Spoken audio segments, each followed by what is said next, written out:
Oke, kita akan melihat Ibrani pasal 2 ayat 14 dan ayat 18. Ayatnya berbunyi demikian, karena anak-anak itu adalah anak-anak dari darah dan daging, maka ia juga menjadi sama dengan mereka dan mendapat bagian dalam keadaan mereka, supaya oleh kematiannya ia memusnahkan dia, yaitu iblis yang berkuasa atas maut. Nah, yang menjadi pertanyaan di sini adalah mengenai perasa, ia juga menjadi sama dengan mereka, yaitu dengan manusia, dan mendapat bagian dalam keadaan mereka, dalam keadaan yang dialami juga oleh mereka, yaitu manusia.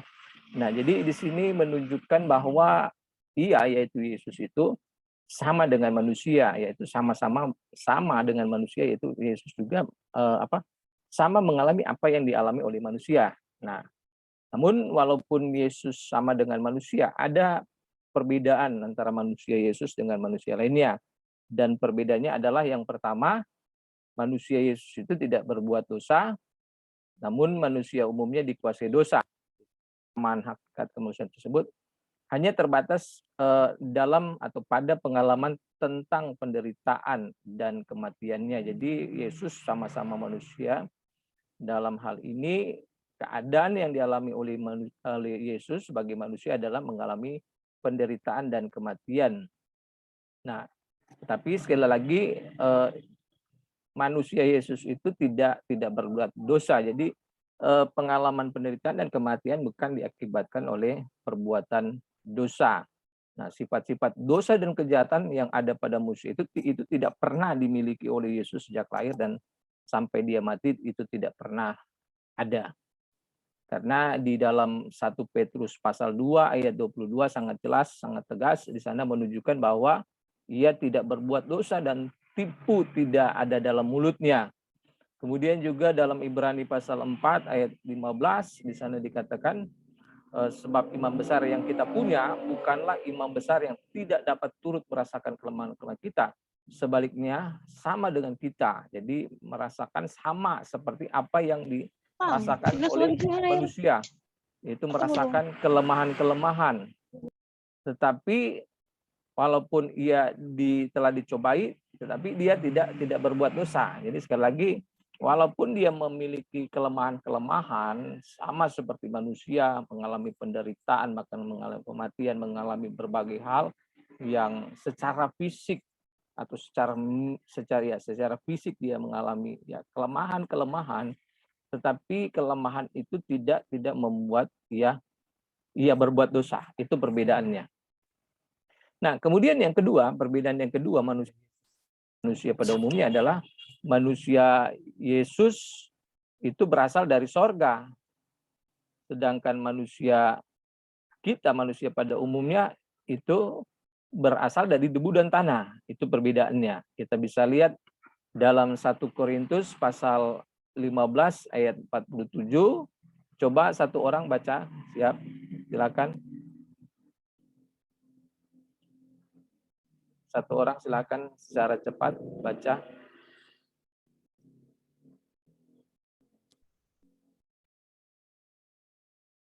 Satu Korintus pasal 15 ayat 47. Ya, di layar tersebut memang sudah tampil, cuma pastikan coba mohon dibaca ayat tersebut.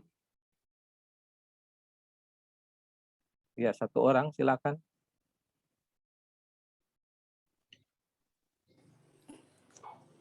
Satu Korintus 15 ayat 47. Manusia pertama berasal dari debu, tanah dan bersifat jasmani. Manusia kedua berasal dari sorga. Ya, jadi sekali lagi bahwa manusia Yesus itu sama dengan kita manusia pada umumnya. Ya, sama-sama manusia, tetapi ada perbedaannya. Perbedaannya adalah kalau manusia pertama yaitu manusia Adam, dan kita juga ya walaupun kita berasal dari dari benih orang tua kita ya, baik ayah dan ibu kita, tapi ya itu sama menunjukkan juga pada hakikatnya kita itu berasal dari dari unsur yang sama seperti nenek moyang kita, yaitu Adam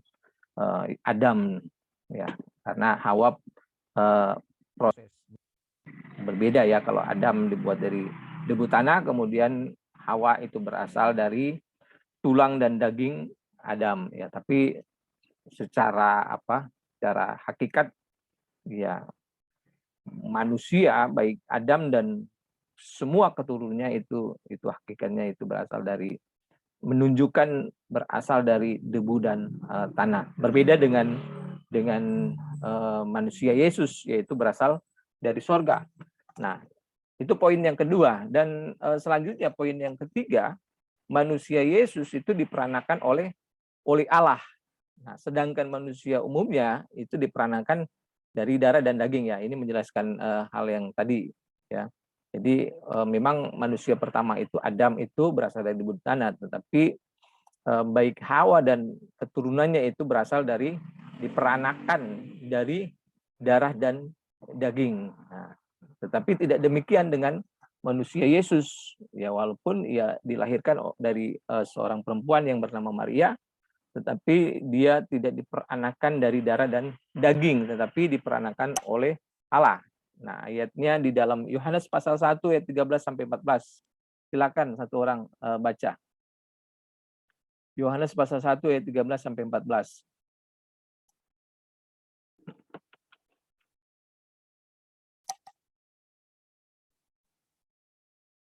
Ya, silakan.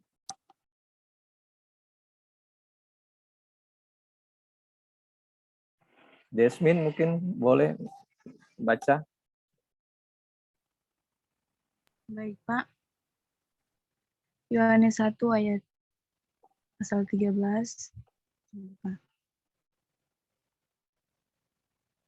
Yohanes pasal 1 ayat 13 dan 14. Ayat 13. Orang-orang yang diperanakan bukan dari darah atau dari daging, bukan pula secara jasmani oleh keinginan seorang laki-laki, melainkan dari Allah. Firman itu telah menjadi manusia dan diam di antara kita, dan kita telah melihat kemuliaannya, yaitu kemuliaan yang diberikan kepadanya sebagai anak tunggal Bapa, penuh kasih karunia dan kebenaran. Oke, jadi sangat jelas ya. Jadi manusia Yesus itu diperanakan oleh Allah, sedangkan manusia umumnya diperanakan dari darah dan daging. Nah, walaupun ya memang Yesus punya darah dan daging, bukan berarti Yesus tidak diperanakan dari darah dan daging, dan manusia Yesus itu bukan darah dan daging. Jangan sampai kita terjebak dengan pemikiran yang absurd ya.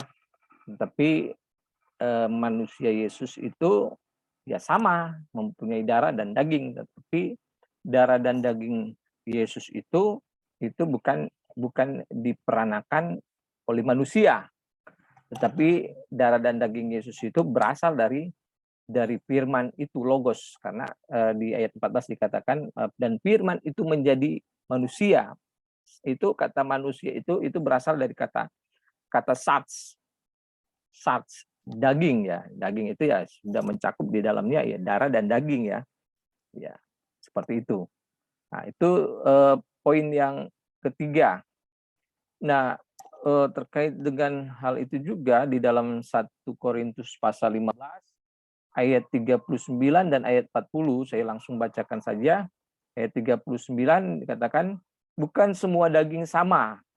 Daging manusia lain daripada daging binatang, lain daripada daging burung, lain daripada daging ikan. Jadi walaupun ya baik manusia maupun binatang dan burung dan bahkan binatang-binatang lain ya, mereka sama seperti manusia, punya daging dan darah, tetapi daging dan darah mereka berbeda. Nah, begitupun juga manusia Yesus dan manusia pada umumnya memang sama-sama punya daging dan darah ya. Daging dan darah ya memang sama, tetapi sekali lagi tidak diperanakan dari daging dan darah manusia, tapi diperanakan dari Allah, yaitu firman itu sangat jelas. Logos dalam bahasa Yunaninya, firman itu menjadi manusia. Jadi daging dan darah Yesus itu berasal daripada firman atau logos itu yang menjadi perbedaannya. Ya mungkin secara esensi dagingnya ya sama sih, tetapi asalnya ya, sekali lagi menekankan asalnya. Tapi ya mungkin ada natur-natur lain yang ya pastinya berbeda dengan natur daging dan darah manusia, karena sekali lagi tadi di poin kedua bahwa Yesus itu tidak berbuat dosa, tidak sama seperti manusia umumnya itu berbuat dosa dan dikuasai dosa, dan daging darah Yesus itu tidak dapat dikuasai oleh dosa. Nah, di situ sangat jelas ya. Walaupun dagingnya sama secara materi, tetapi kehakikatan daripada dalam daging dan darah itu yang menunjukkan perbedaan antara manusia Yesus dan manusia pada umumnya. Kemudian tadi juga di ayat 20 ada tubuh sorgawi dan ada tubuh duniawi. Tetapi kemuliaan tubuh sorgawi lain daripada kemuliaan tubuh duniawi. Jadi ini juga menunjukkan perbedaan ya tubuh sorgawi dan tubuh duniawi ya. Ya, jadi sangat jelas dua ayat tersebut menunjukkan perbedaan tubuh Yesus dengan tubuh manusia pada umumnya. Kemudian frasa selanjutnya yaitu mendapat bagian.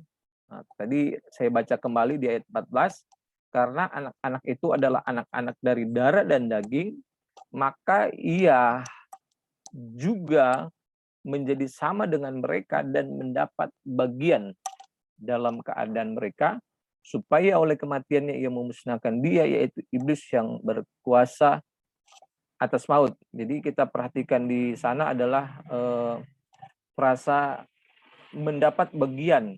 Nah, kata mendapat bagian, kata kerjanya itu dari kata kerja Yunani meteko, artinya mengambil bagian.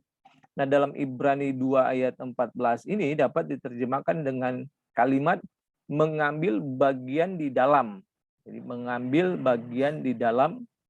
Nah, lebih lanjut kita lihat. Nah, jadi sekali lagi kata mendapat bagian itu dari kata kerja Yunani meteko, itu juga bisa diterjemahkan dengan kalimat mengambil bagian di dalam. Nah, dalam pemikiran Helenistik, kata meteko ini menjelaskan tentang seorang pribadi yang memiliki kemudian mengambil bagian dalam bentuk tubuh insani manusia. Nah, karena itu Plato cenderung menggunakan kata meteko untuk menyatakan hubungan antara substansi non materi dengan sebuah bentuk nyata. Kemudian menurut tradisi Perjanjian Lama, darah dan daging merupakan pada karakter manusia biasa. Nah, jadi sekali lagi ya, beberapa frasa yang tadi kita coba cermati ya. Jadi ia juga menjadi sama dengan mereka, menjadi sama dengan manusia, kemudian mendapat bagian, atau dalam dalam kata Yunaninya juga bisa mempunyai pengertian mengambil bagian di dalam apa? Di dalam penderitaan dan kematian itu. Jadi kata mendapat bagian itu menunjukkan pada suatu pengertian bahwa ketika Yesus menjadi manusia, dia juga dalam keadaannya sebagai manusia, dia mengambil bagian tersebut, yaitu bagian penderitaan dan kematiannya. Nah, seperti itu. Sampai di sini ada pertanyaan? Kira-kira sudah jelas?